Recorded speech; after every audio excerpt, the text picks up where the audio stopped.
one of the guys that was involved was like taking kickbacks from some of the vendors that he was having us hire. Um, there's a very famous actor. And I don't want to get into it with him. We've already done plenty of legal stuff where there was a legal battle with him afterwards because of some things that were stolen out of Common's dressing room. There was a lot. There was a small fire on the stage during the concert. It was and anything that could go wrong did that night. Welcome to Beyond the Fail, the podcast where we talk to leaders and entrepreneurs about their biggest business failures. We'll deep dive into how they overcame these setbacks, the lessons they learned from them, all to help you gain valuable insights. Failure is an essential part of the business journey, as well as being the key to success. So we're here to show you how to thrive from it. Arias, thanks for being here today. Really excited for this conversation. How are you and where are you joining us from? Oh, I'm doing great, Jez. I appreciate you bringing me on. I am in Dallas, Texas. Amazing. Don't know much about Dallas, so maybe we'll touch on that today. Yeah. So where did it all start for you? You know, offline, you said you've been an entrepreneur as long as you can remember. So, you know, what led you down the path of entrepreneurship?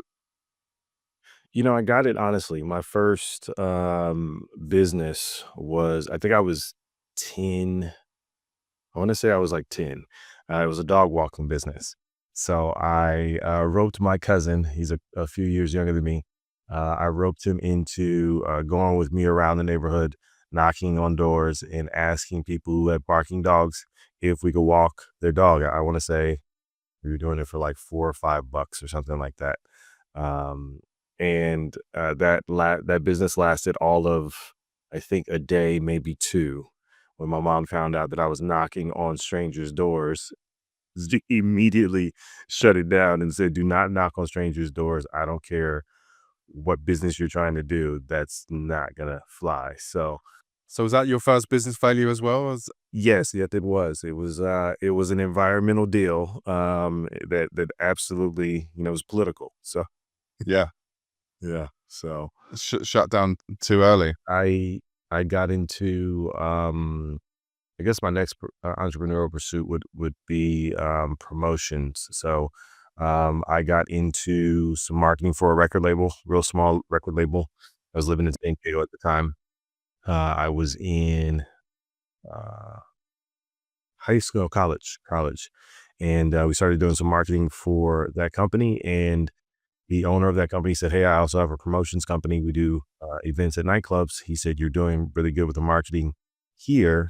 Why don't you help us with some marketing for this other company?" And that took me down a whole different path with me, doing marketing for nightclubs. I eventually got into uh, concerts, like really small concerts, and then bigger concerts, and eventually festivals, with my largest event being for 17,000 people at Oh, the Los Angeles Sports Arena.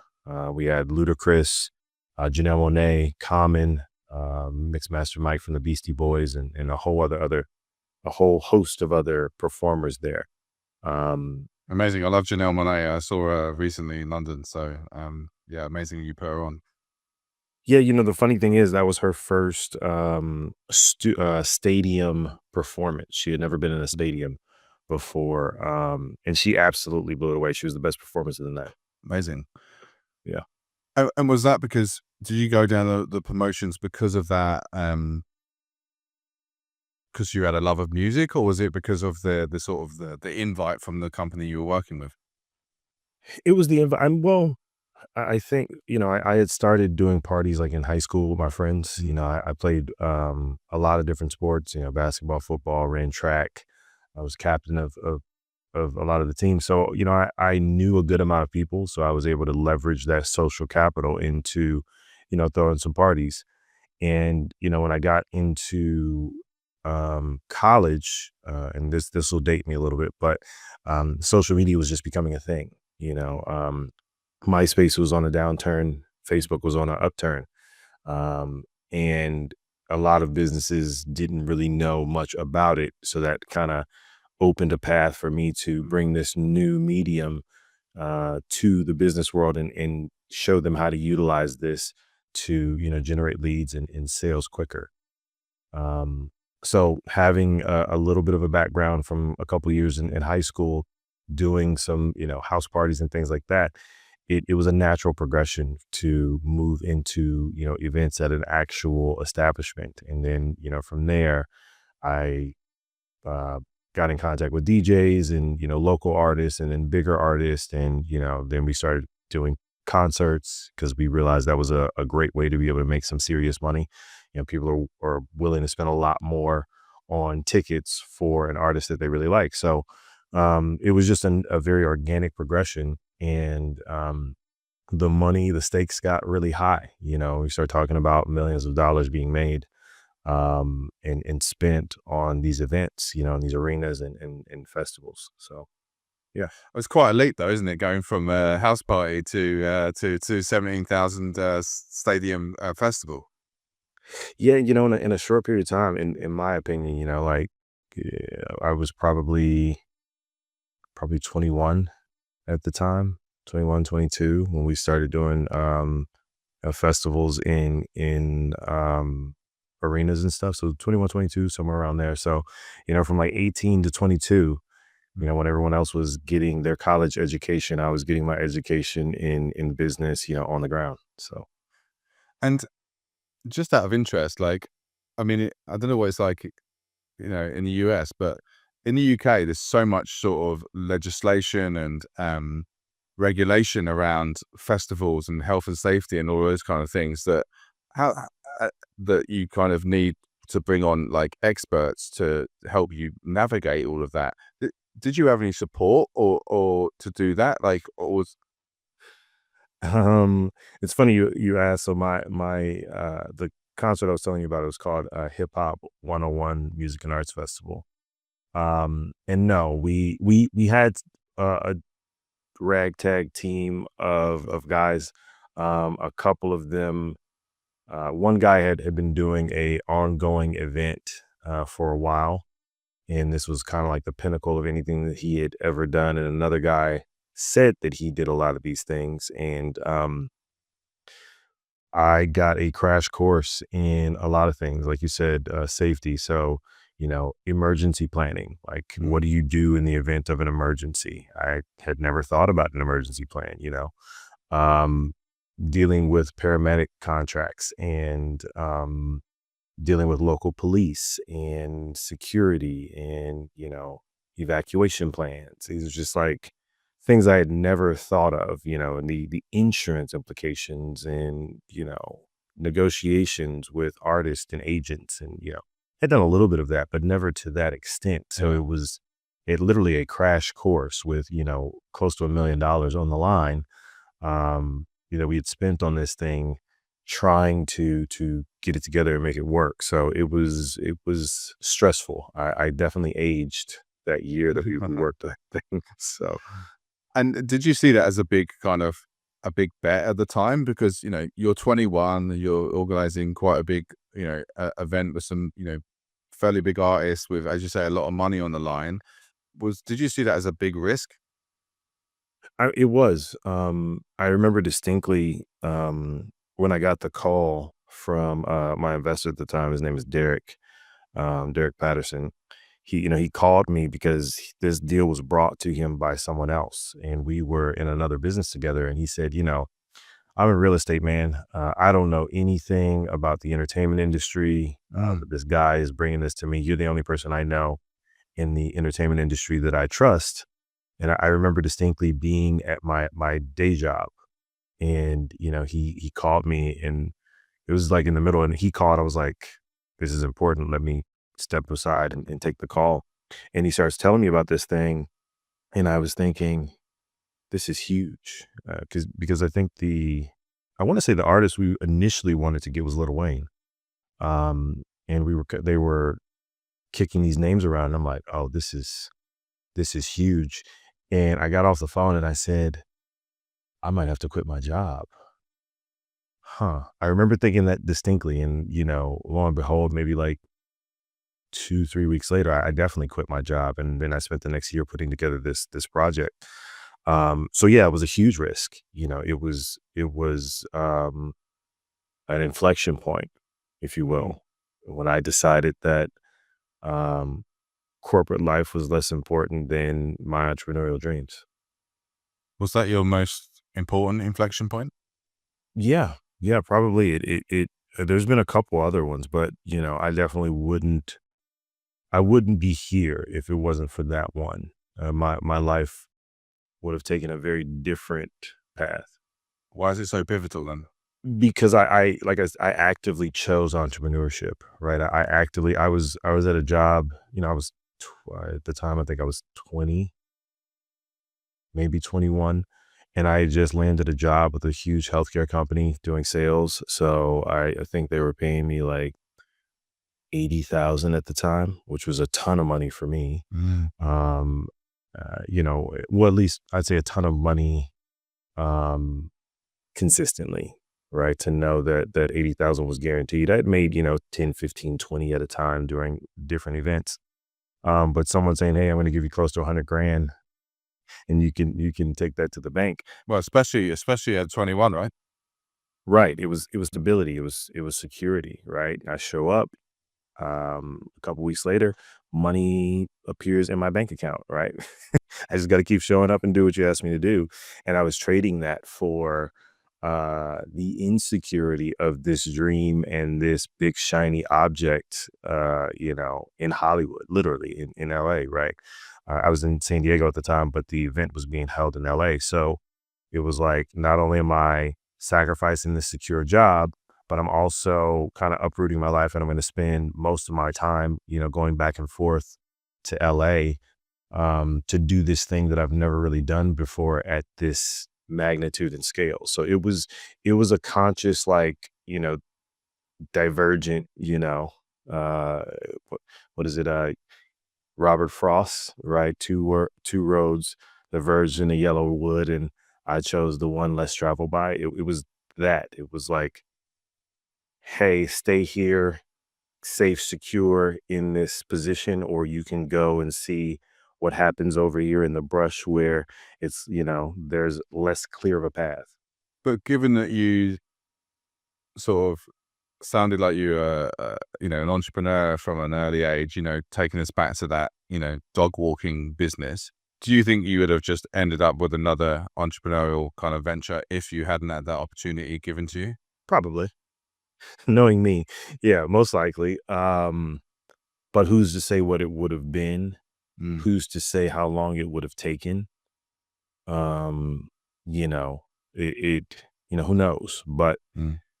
I grabbed at the opportunity, and it definitely changed my life. And where do you think this sort of entrepreneurial drive and, mindset comes from? In the time I was growing up, entrepreneurs were very heralded. This was the inception of the, maverick um, entrepreneur that was kind of the front man.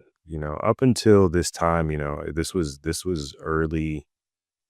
This is the 2000s. So, up until this time, you had some entrepreneurs, but they weren't really standing in front of their company, building their brand and then putting the company's brand on their shoulders, right? It was very much the other way around. Built the company brand, and, those that are in the inner circles and really following an industry know your name and know who you are.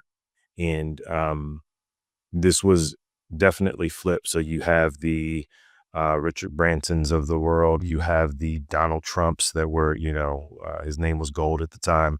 You have the Russell Simmons and, the Diddy's, all of these very dynamic entrepreneurs that changed their industry, kind of bucked the status quo. And they were rock stars, even though they were corporate. And that was really, really sexy and appealing to me, like, wow, you can be somebody, but you don't have to be a rock star. You don't have to be You don't have to sing or dance, and you don't have to dribble a ball or be some amazing athlete. You can have just as much money and just as much accolade as one of those ball players or rock stars, but you can do it from behind a desk or in a boardroom. And I was like, yeah, I like that. I can do that. Was that how you thought of 10 though? When you went out dog walking? No, it just made sense.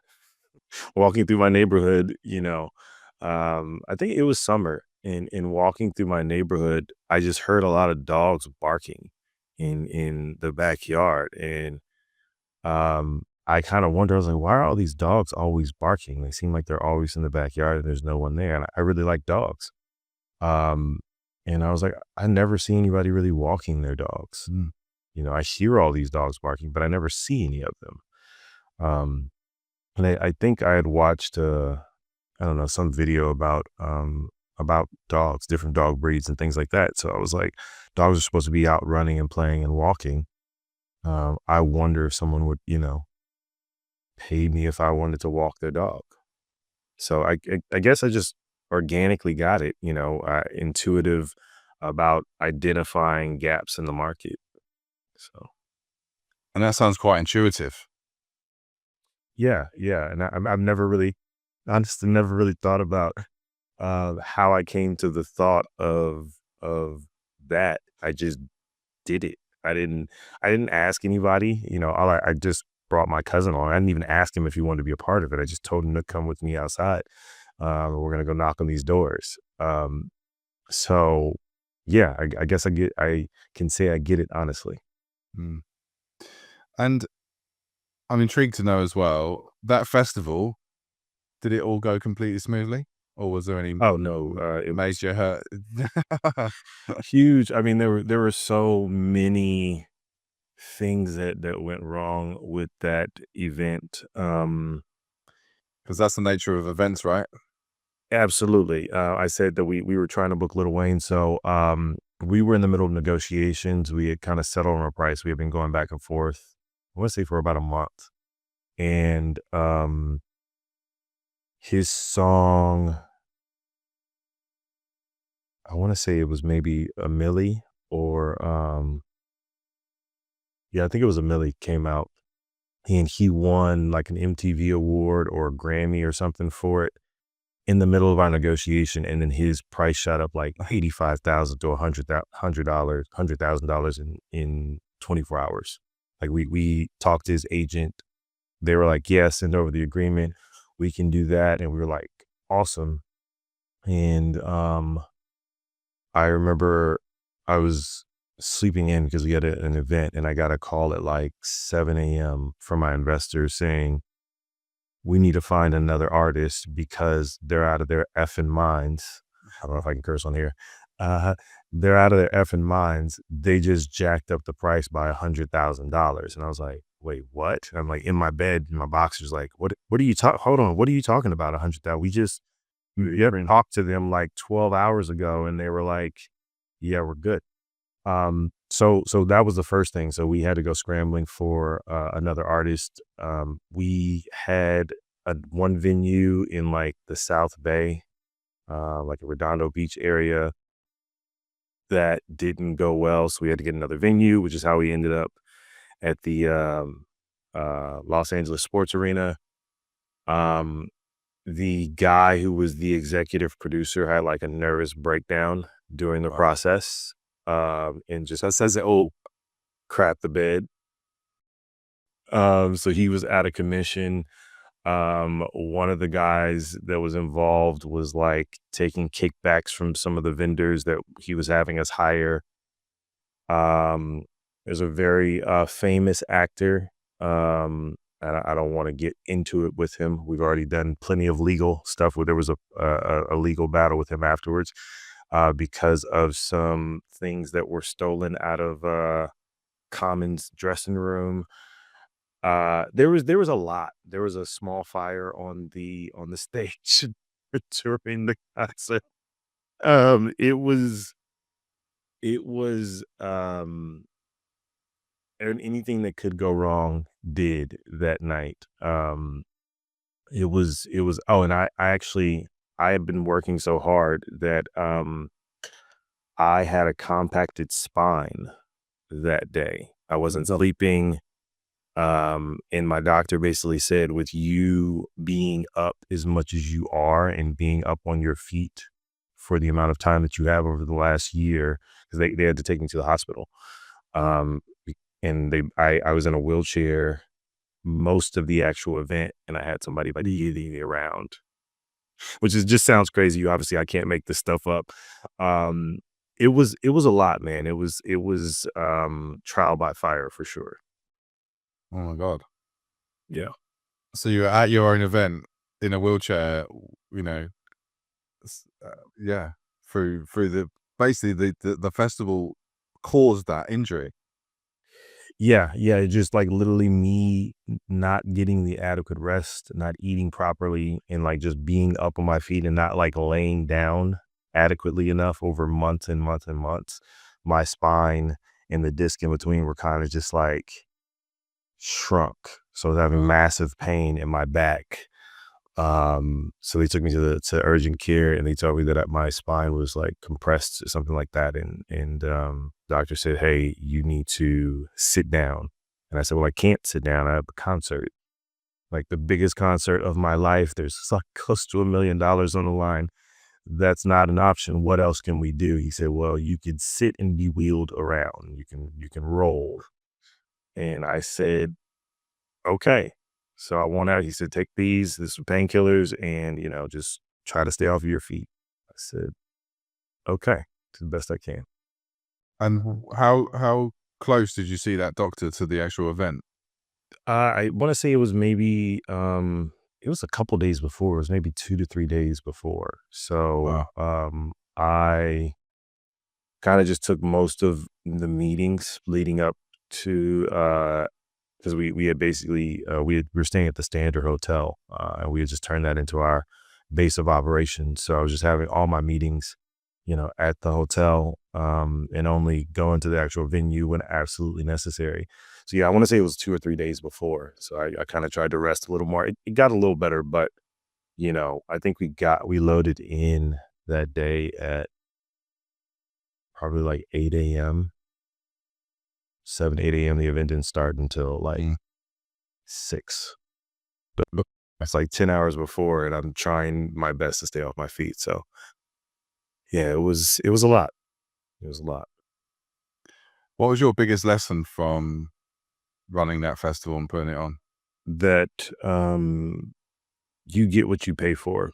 We even though we spent a good amount of money, we because we were not as experienced, we tried to cut some corners, and it only ended up costing us more money. We felt that we were getting great deals with various vendors and people, and instead of going with the guys that were time tested and cost more, um, and now realizing they cost more because they actually know what they're doing. Mm. We tried to go the cheap route in a few different places, and it burned us, and we ended up spending way more than we needed to. So that was probably the biggest lesson. The second lesson was make sure that you invest in people. Above all, you have to invest in people. Um, Probably one of the most undervalued thing that people, I see it all the time, especially with early entrepreneurs. They just someone gives them a quote for something, and they're like, "Ah, I can do that myself," or "My cousin can do it for $50." You're when you tell somebody that you don't want to pay their price, even if you don't have the money, that's one thing, right? But if you have the money, you don't want to pay their price. It's basically saying that I don't think that you're valuable, Mm.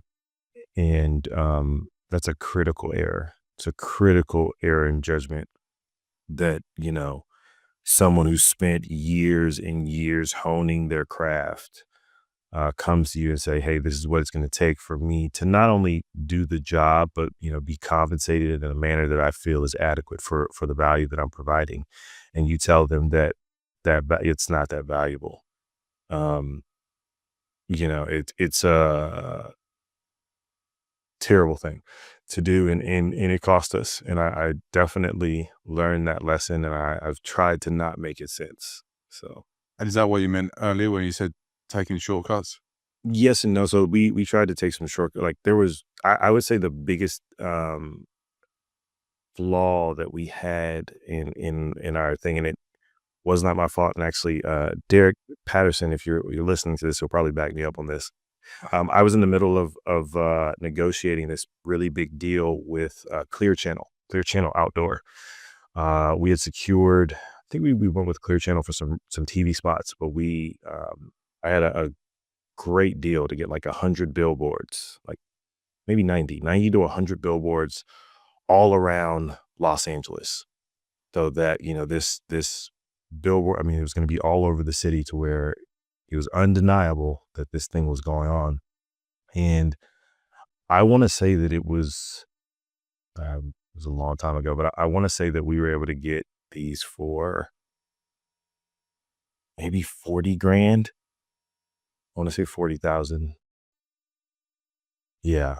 For like 100 billboards, maybe 40 or $50,000 to get 100 billboards around greater Los Angeles for like a month and a half.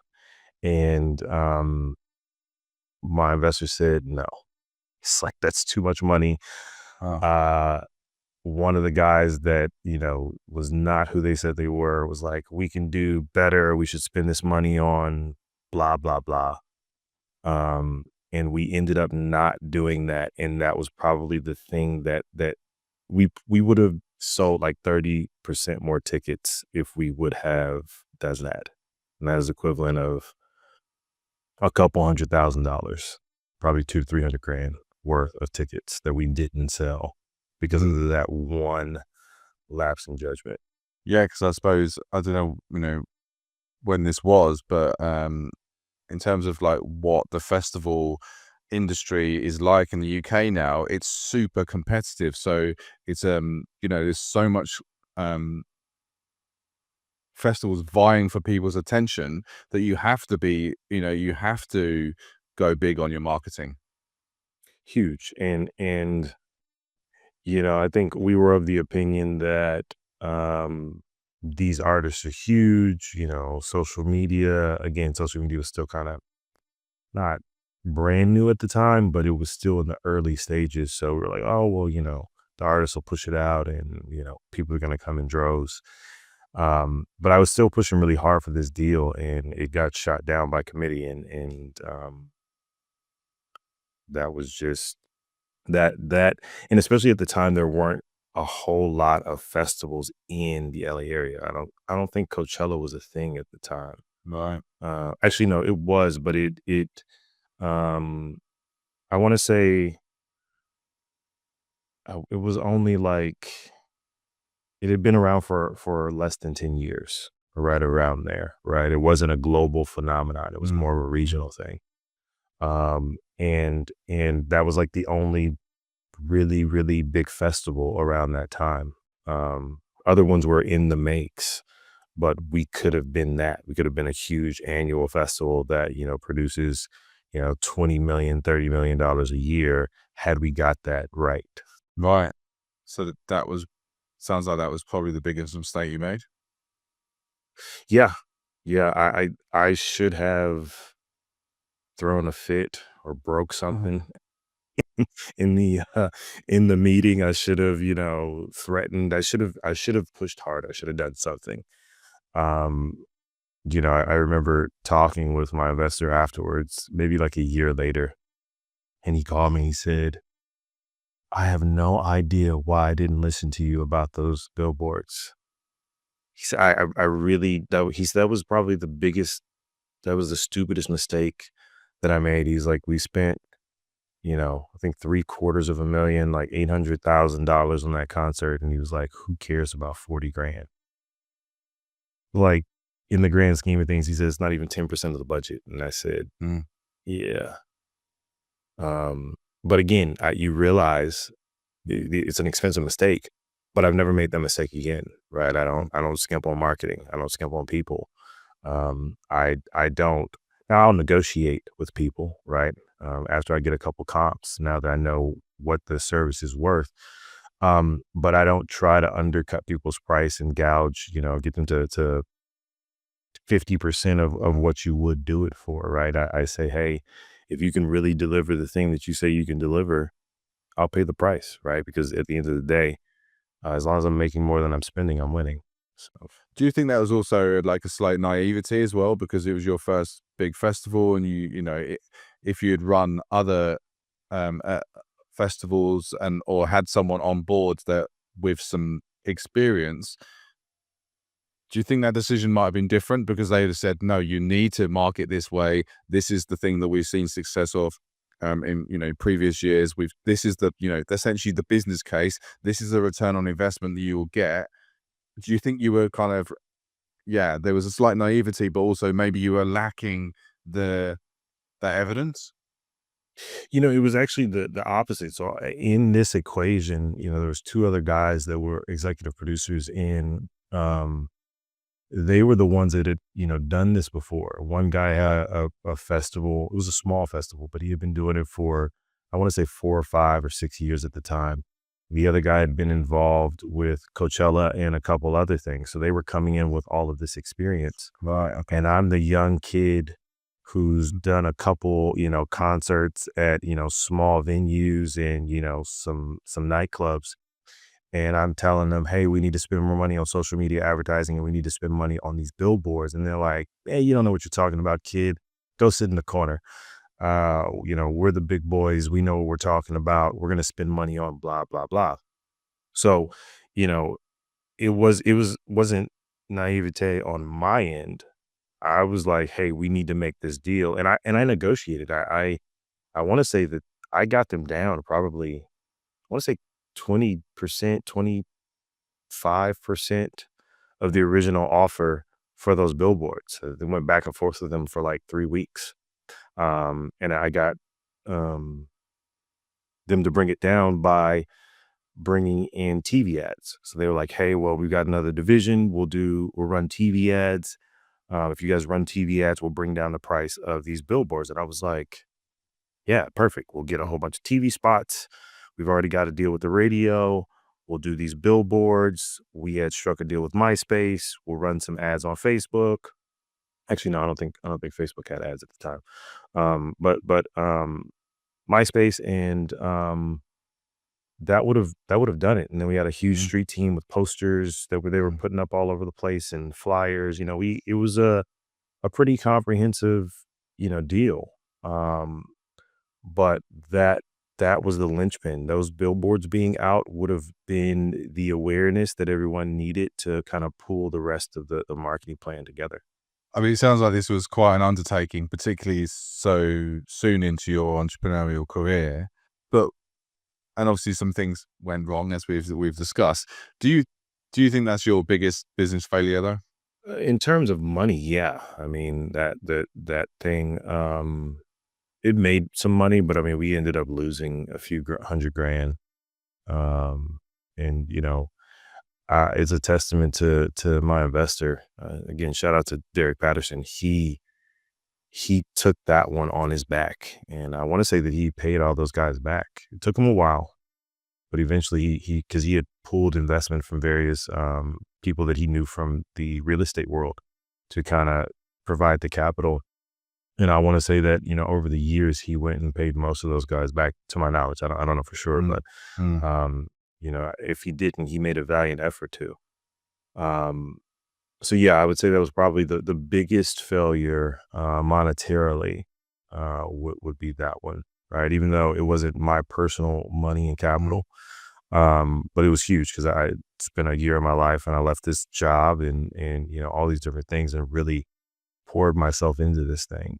And it was a hard loss. It was a really hard loss to go that hard for something and then, not get it across we did it, but we didn't win. We didn't get it across the finish line. It didn't turn a profit. And then we started looking at, let's do a second one. and then the economy just, gets set on fire, right? It implodes. And, I was in California, so the housing market was terrible. People lost their homes, they lost their cars, they lost their businesses. It was devastating to California. So the people that we wanted to go to invest in another one were like, I don't have it. I'm trying to figure out how to keep my house. I'm laying off employees. I had to get rid of my other car. I'm dealing with a divorce because of all of this, stuff. So, it was one of those things where it was just bad timing. And if we would have guided across the finish line and won, like I said, that thing would still probably be running now. Was that because of the economy, or was because you made that initial first loss in your first year, and therefore, right? And you can recover from not winning your first time out, right? You can go to people and say, hey, at least I did it and I know what mistakes I made. I know how not to make those mistakes the next time, right? But you can't recover from everyone in the market being broke or afraid to invest. Yeah. That one was tough, and it took years for the economy to bounce back. I think it was at least 3 years, 2012, 2013, until things were kind of okay again. So yeah, it was tough. And then, there was war going on, right? We were still in various wars that also had an impact on the economy. So it was tough. And I, honestly, at that time, and this is something that you alluded to, when it comes to business, you hear all these overnight success stories. When you watch the movie, the guy's kind of down on his luck, and he gets an idea and he gets his friends together and they say, yeah, we're going to do this. And then boom, bang, pow, they're making money. Things are going great. They've got a huge facility making money hand over fist. There's some little issue, but they bounce back. He gets the girl and they ride off into the sunset. At the time I was young and I was just like, man, I really tried at this thing and it failed. And I feel like it was my fault. I feel like I'm a failure. So maybe I'm not really cut out for this entrepreneurial thing. And, it took me years to try something entrepreneurial.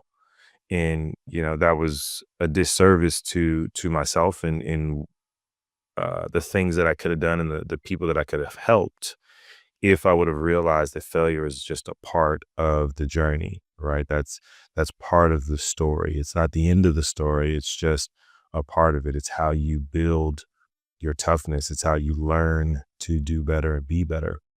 But at the time, I just, in my head, if you failed, well, you were a failure. I didn't see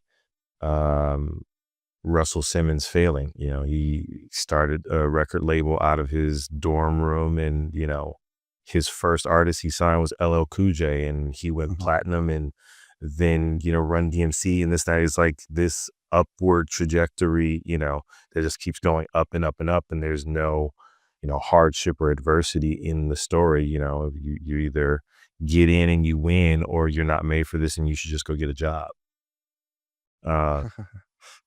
And that's the whole purpose of these kind of conversations, that it isn't that isn't the reality, but obviously the struggles and the hardships that people like, as you say, Russell Simmons would have been facing, they're not publicly talked about.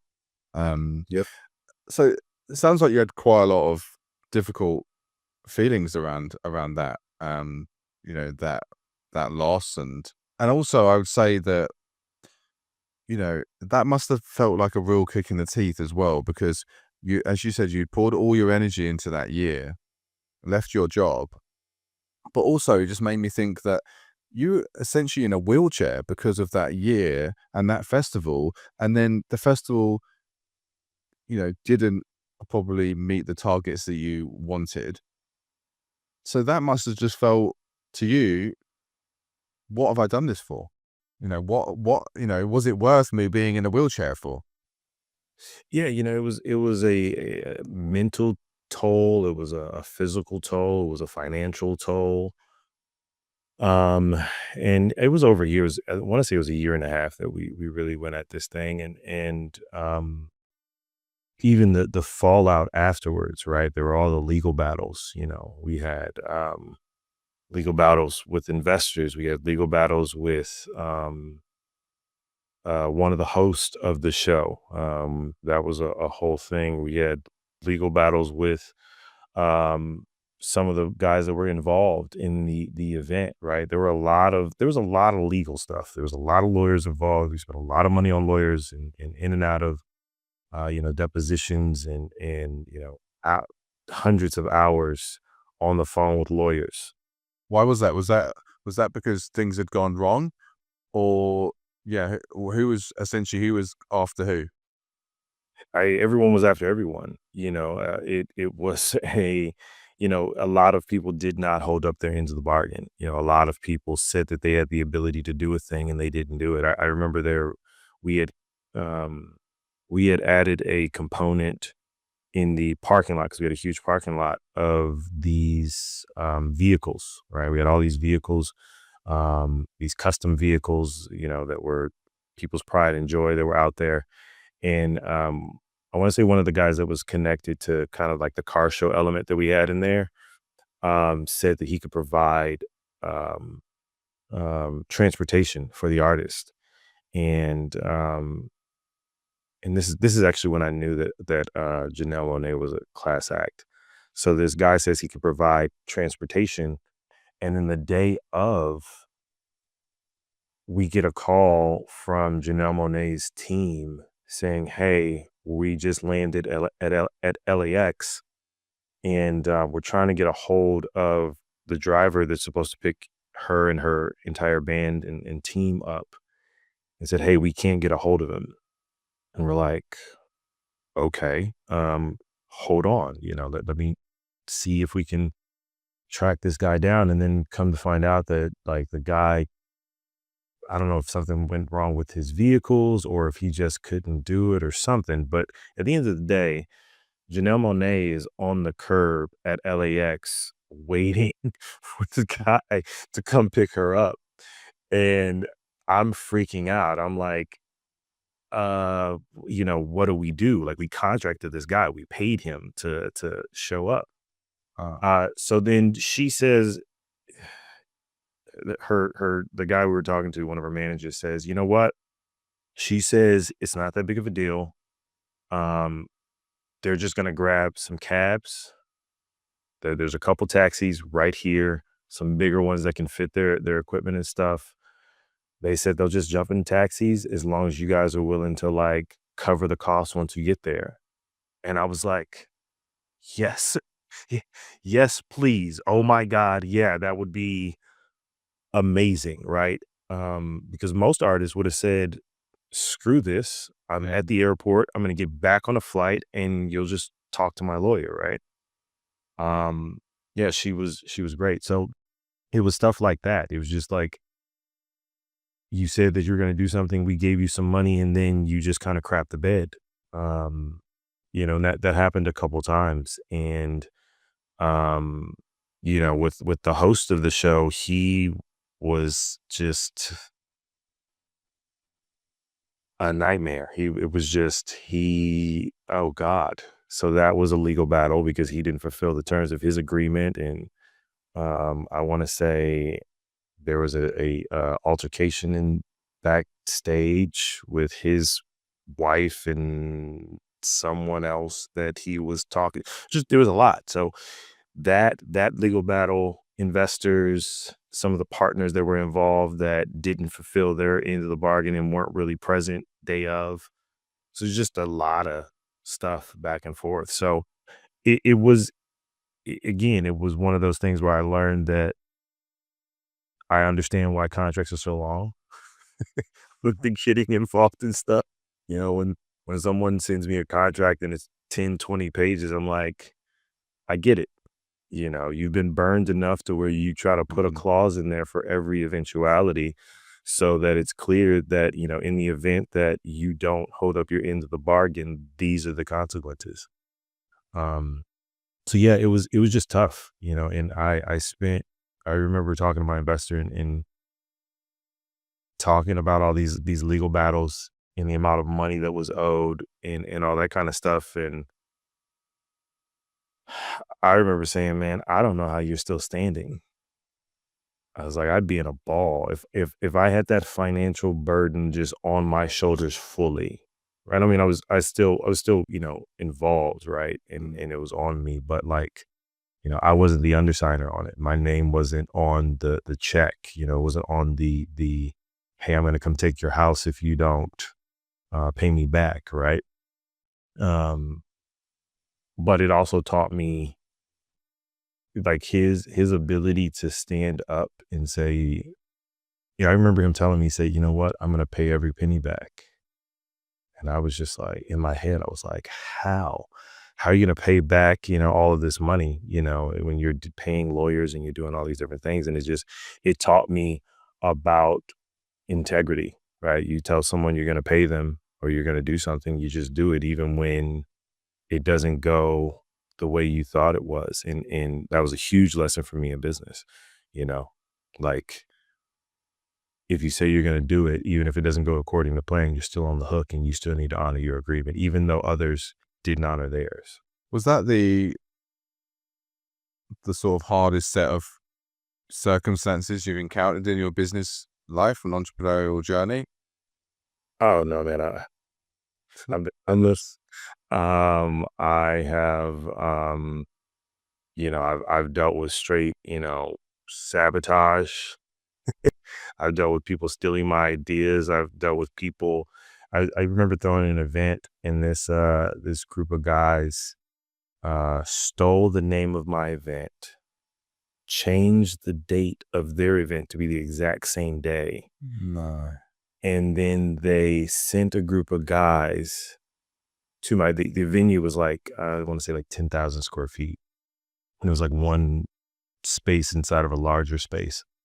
They sent some guys with some cones and some signs to block off our parking lot and say that the name of the event was the candy shop. The candy shop has moved to a different location. Why?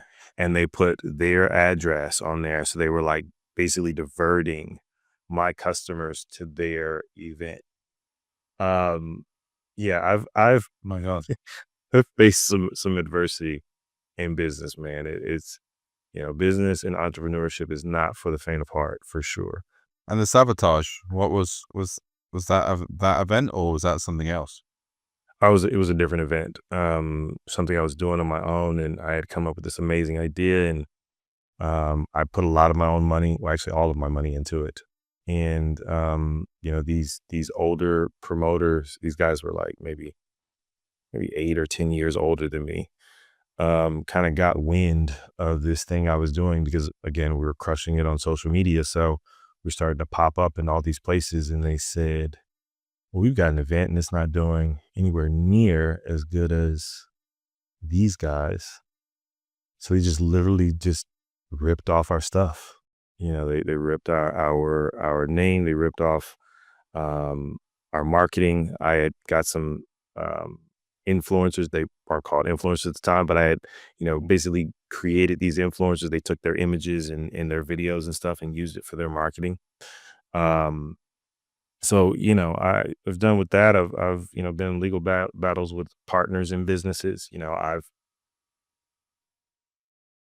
I've been in the proverbial crap, What one of those though was the most, I suppose, gave you the lowest point? When you just thought maybe I can't do this anymore. I can't do this business game. When you maybe, just felt, actually, I just want to give up now. I can't do this.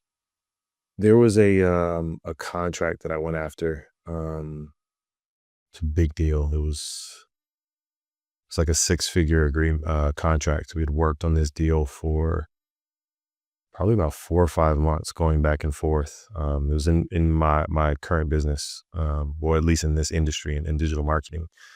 We worked really hard for this client. I don't even know how many meetings and hours we spent, kind of crafting this deal. And a kid came along, and this was when automation was really starting to pick up. And this kid came along and said, "Yeah, I can do everything that he's talking about for like 20% of the price because of automation." And they said, "That doesn't sound realistic. How's that possible?" And he came in and he dazzled them with this thing called automation, because he knew how to code, and he just built like a whole system to do marketing automation, emails and text messages, and he linked it with a CRM. And kind of the first things, like, this is when ClickFunnels was first starting. So he knew how to code, but he was also using ClickFunnels, and I had never heard of ClickFunnels. And he was right. He could do it cheaper. He didn't need as many people. He didn't need as much time. He didn't need as much money to do it. He was just better, because he had better technology. And it was a blow, because I was like 90% sure that we were going to close this thing, because why would you go back and forth for months, kind of crafting and banging out this deal if you weren't serious about it? And, he just bested me, better technology, cheaper, faster, which is rare. You very rarely come across somebody that can hit all three of those points at once, but it just wasn't my time. If maybe if we would have closed that deal 2 months before, it would have been different, But again, a lesson I learned was money loves speed, right? You don't have time to go back and forth with someone, right? And that email comes in, or the call comes, pick it up, answer. Don't cancel the meeting. "Oh, it's raining outside. The roads are slick, or it's a little icy. Well, let's schedule for next week when the roads are more clear, or when it's not as cloudy, because there's somebody there waiting to eat your lunch. Do you not think you could? I mean, sometimes it's difficult though, particularly if you're dealing with a big business, to actually close the deal faster. What could you have done to close it faster?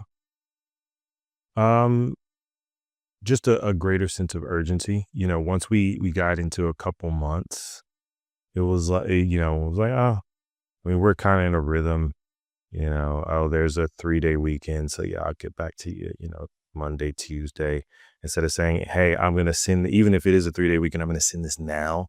Maybe you'll read it over the weekend, or maybe you'll read it first thing on Monday. But let me, try to get things done as soon as possible. Even though this has been dragging on, this is still priority." So yeah, it's that sense of urgency. It's the speed to lead. It's the, treat this like it's your last deal type of thing. And who knows, we may have been able to cut that by a few weeks, and that few weeks could have resulted in a 6-figure payday for me and my company. And what about, because it makes me also think about the dangers of complacency in business. So complacency, firstly, in terms of, you thought that you were nailed on to get that contract, and that's why you probably, were taking some time to get back to them, because you just thought this is a done deal. It's just gonna, it's just a matter of time. So there's maybe a little bit of complacency there, but also complacency that yours was the best offer, and that there was no other offers that could beat that. And then obviously you got usurped by new technology, someone that's innovating. What would you say about that? And and the importance of never ever being complacent in business.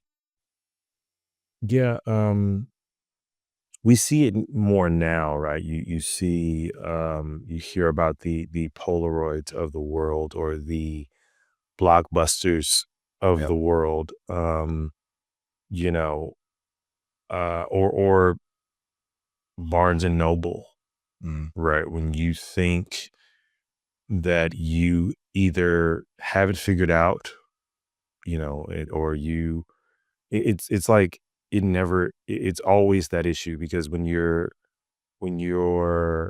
new in business and you've got something new, it's like, oh, well, I've got the thing. Nobody else has what I have. I'm Mm. me, right? So there's the complacency that can come there. And then when you're old in business and you're established and you've got a track record and you've been doing it for a decade or two, it's like, yeah, my business is really solid. It's very predictable. It's been that way for a long period of time. It's going to be okay, right? Mm. Um, and you have to come to this realization that it's never a time at any time that you're safe, right? Ever. Like, Mm. ever. Blockbuster was a massive, massive company. They had hundreds, probably thousands of locations all over, the United States. And, inside of like 4 or 5 years, they were rendered utterly useless, Mm. you know. Um, and, I had a business um, where we did Instagram automation. We were helping people like reach out to people on Instagram and increase their following through what we used to call what do we call it? It was organic grow, something slick. It's like we were reaching out, following people, unfollowing, liking profiles, all that kind of stuff, which had a residual effect of like a 30% of everybody, of all the people that we would follow or like from an account. People would come back and follow and kind of like posts and stuff like that. So it was organic, but we were kind of forcing it. Um, and we were just getting amazing results. I was making quite a bit of money, right? That was like my first like 6-figure a month business, Um, and I was like, this is gonna be great. This is gonna run forever. We were trying to figure out other platforms that we could do it for and all that different stuff. Then one day Instagram just said, yep, we're changing our terms of service and we're changing our algorithm to be able to spot when people are doing this thing that you're doing, and Mm. we'll shut your account down. And, business basically changed and evaporated overnight because, a couple of our clients, their accounts got suspended, and they were like, what the hell? Oh my God. You you know, and there was quite a few of them. I want to say we had maybe 500-600 customers. So I want to say maybe 40 or 50 of them got suspended in like a day. Wow. So we're just like, oh crap, what's happening? And then we, got the email that their terms of service had changed, and we were looking at all the notifications that we're getting in their accounts, and we're like, crap. So again, it was that complacency, right? Like, we should have pivoted and figured out, some other ways to service them to add on top, so that, in the event of a downturn or a change in the landscape or regulation, that we could have weathered it. We weren't prepared for it. And you mentioned the contracts that you didn't get. You named that as one of the most difficult moments, when you felt that, that was your answer to my question around, that you maybe just those moments when you wanted to kind of give up. Why did it take you to that place? Well, because that was going to be like one of the biggest single deals I had done. It was a couple $100,000. And we were putting a lot of energy and money. Like, we were flying to different cities, in order to meet with them. And I had dedicated a couple of my guys to this. Right, they were banking on this payday. So were we. And it was just, again, it was one of those things. It was just like, I was sitting thinking, like,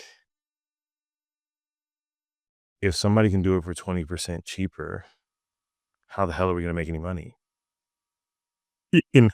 Like, you just cut my price by 80% if I want to be competitive in the market. Like, how do I maintain the staff? How do I run ads and make them profitable? I don't even know what the hell you're talking about. I don't know anything about this platform or these things. So now it's like, I need to change my entire strategy, to what we've done. And then I was thinking, well, if that's the case, what do I do with all my existing clients? Mm. Right? Are we going to lose the existing clients that we've sold, these similar services just at a smaller price tag, or not at as a high level? Um, so it was just one of those things where I'm just like, crap, this is a disruption in my industry. I don't know if we can weather this. How do we make money at 20 cents on the dollar of what we're currently charging? Um, so it was just, it was ignorance. I didn't understand how we were going to be able to monetize it and still maintain a profit. So it sounds like it basically, and this is obviously what disruption does, it just made you rethink and then realize that your whole business model potentially needed to change, or was, semi-redundant. Yeah, it was outdated. And again, you don't know what's coming down the road, right? Mm. You know, large companies have the ability to build things custom, right? Mm. But that wasn't something that was widely available. When ClickFunnels came out, it was essentially you can customize a um, acquisition marketing system for each business, like you are an enterprise level Mm. company where you've got, coders Mm. and a whole marketing team, at your disposal. That's what, Fortune 500 companies did. Small businesses didn't have access to those same tools. So now it was like, how are we going to really make any money doing this if we can't, charge premium prices? Because that was the model, right? The model was pitch a whale, you know, make sure that you got a healthy profit margin in there, lock them into a long-term contract, and rinse and repeat. And now it was like, well, we're cutting all of that out, and hey, I can build you an automated sales system for like 10 grand, 15 grand. And I got 4 or 5 guys, I'm paying $3,000 a month. I mean, shit, that's all of my money. It's the money for me. Where do we scale? How do I spend money on advertising and marketing? So yeah, it was, but it ended up being the greatest thing because it kind of alleviated the need for this really heavy payroll and all of this overhead and all of these expenses that conventional wisdom had told us that we needed in order to operate in marketing. We've obviously been discussing, and you shared um, some of the difficulties, challenges, and failures you've had, and obviously, you kind of alluded to there's quite a few more.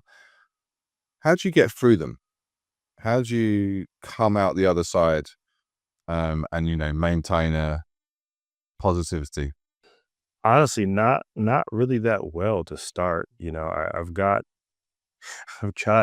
way better at accepting and dealing with failure as the years have gone on. But to start, not really that well.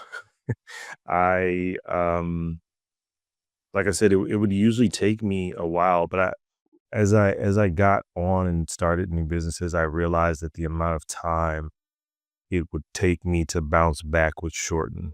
Right. So from say that first big loss, I want to say I didn't do anything entrepreneurially for probably like 3 years. Yeah, probably about 2 to 3 years. And then my next, setback, I want to say it was like a year and a half. And then, another loss, it was like year, maybe 9 months. And then it was like 6 months. And now it's like I'll lose and then a month, or two, I'm fine. Right. Not, Mm. and now I don't shut down. I might be in a funk, right? But I can still keep operating and doing things. Um, so, I've come to the realization that failure is very much a part of it.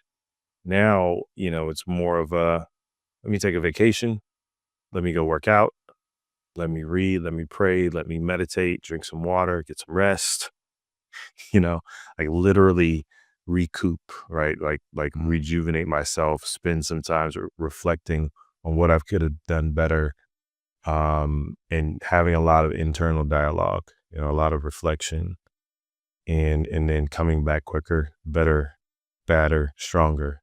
So, but early it was, I was devastated.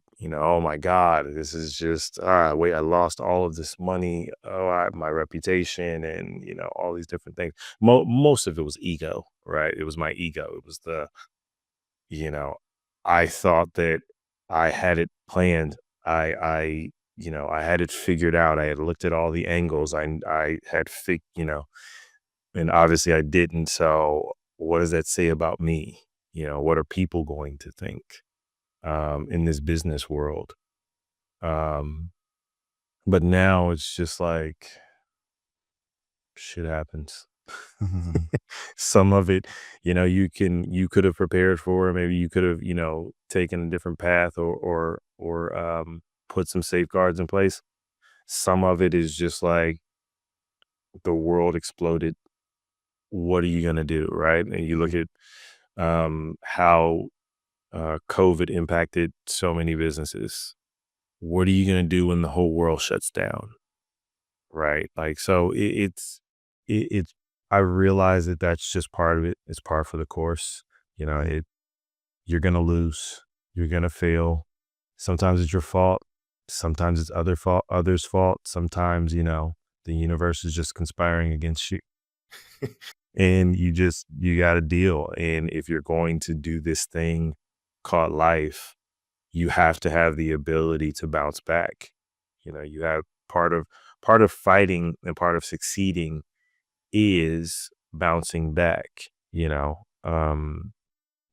being able to be knocked down, but you get back up. And it sounds cliche.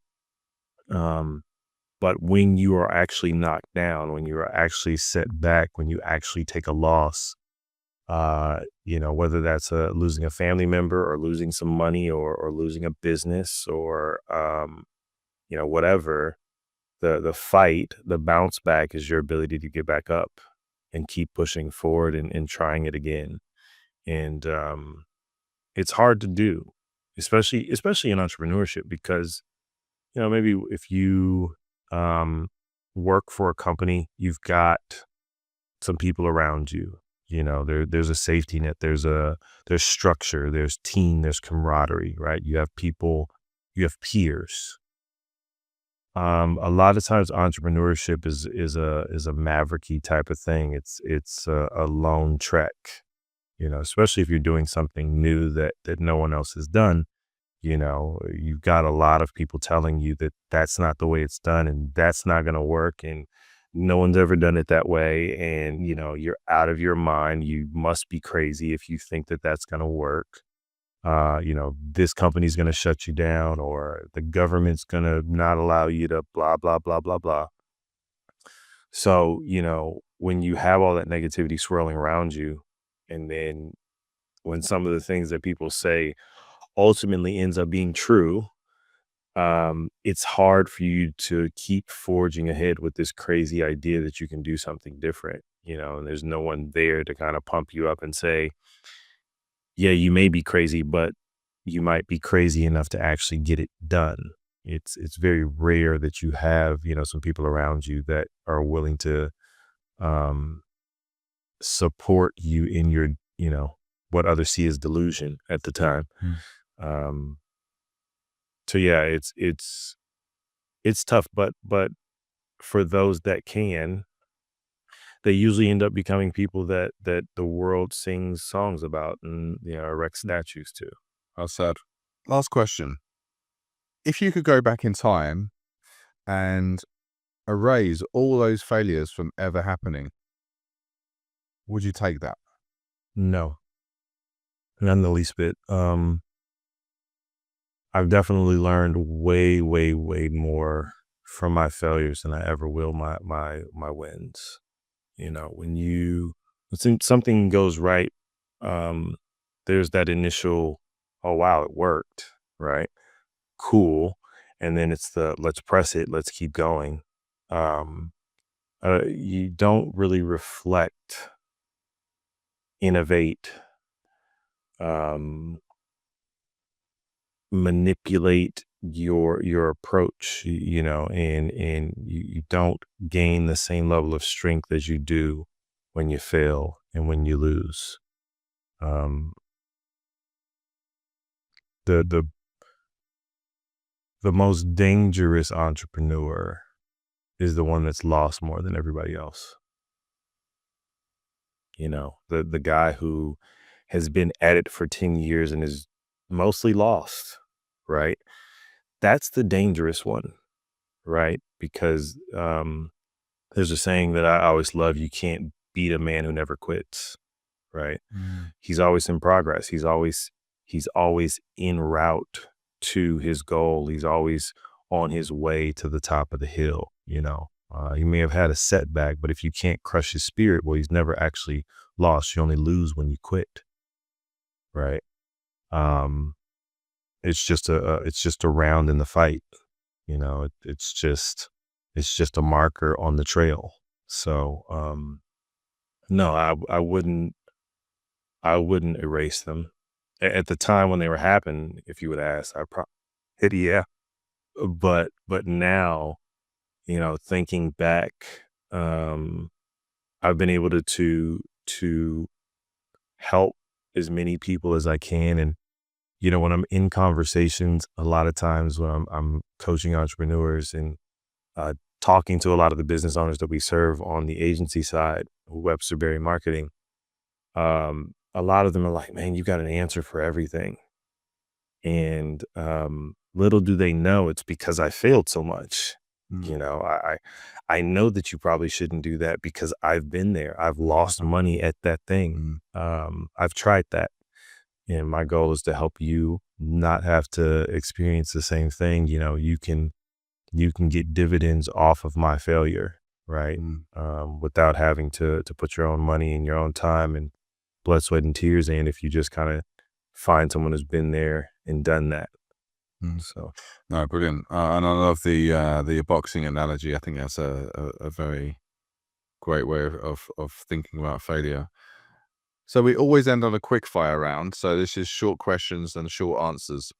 Failure is. essential What's your life's mission? to help entrepreneurs turn their passion into profits.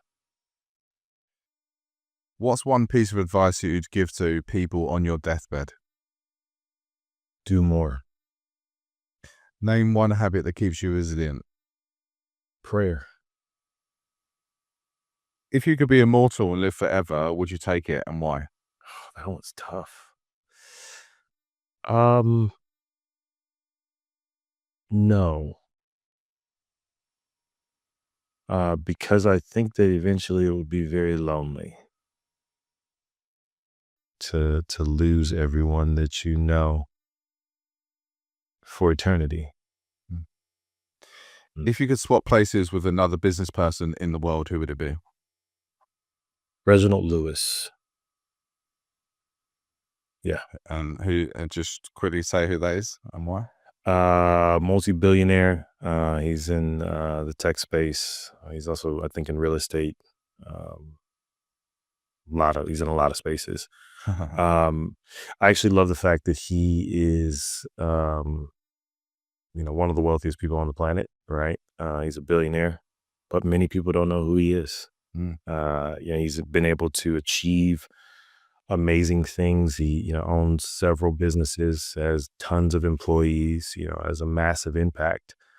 But he hasn't had to compromise his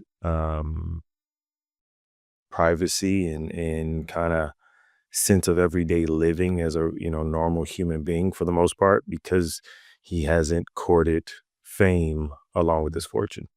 Brilliant. Thank you for sharing. I'll have to look him up. I'll put it in the show notes.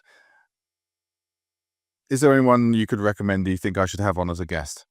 I would probably say Jason Miller. Okay. He's a client of mine.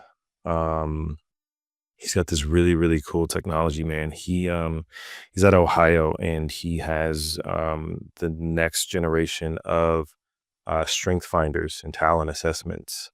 So he has the ability to tons of data points off of just 8 questions to help you find talent and figure out if they're going to be a good fit for your team and for you particular. So yeah, he's dynamic. He's been listed in Forbes twice.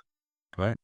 Thank you. I'll look Jason up. So, Arias, where can people find you and connect with you? So on Instagram, you can find me Arias Web. So ARIASWEB. If you are a business owner or a decision maker with a business and you're looking to scale your business, you just need some more leads, some more customers, then WebsterBerry.com or WebsterBerryMarketing.com, either one. You can go there, set a meeting, and we can talk about what we can help you with. And if you're an entrepreneur and you're early in the stages of business and maybe you haven't, figured out how to make your first 100,000 or $1 million, and you're trying to find your way through this maze we call entrepreneurship, then Launch Ignition is a great opportunity for you. We have a business accelerator, so it's www.launchignition.ai. It's a complete program. It's a coaching program. It's got AI involved in it that helps you kind of get your idea out of your head and on paper. So yeah. Sounds great. I'll put all that in the show notes. So, Arias, thank you so much for your time and everything you shared. Some great stories. I wish we had another hour to deep dive into the rest of those failures that we didn't get to talk about today, but maybe that's a part 2. So, thank you so much for being here. Thank you. Thank you for listening to Beyond the Fail. Really hope you enjoyed this episode and learned something new. Please do subscribe to the show and leave us a review. It really does help us to grow and to reach more people. Do follow us on social media too. We're at Jeswood on Instagram and at Beyond the Fail on YouTube and also on Linktree. Thanks again and see you soon.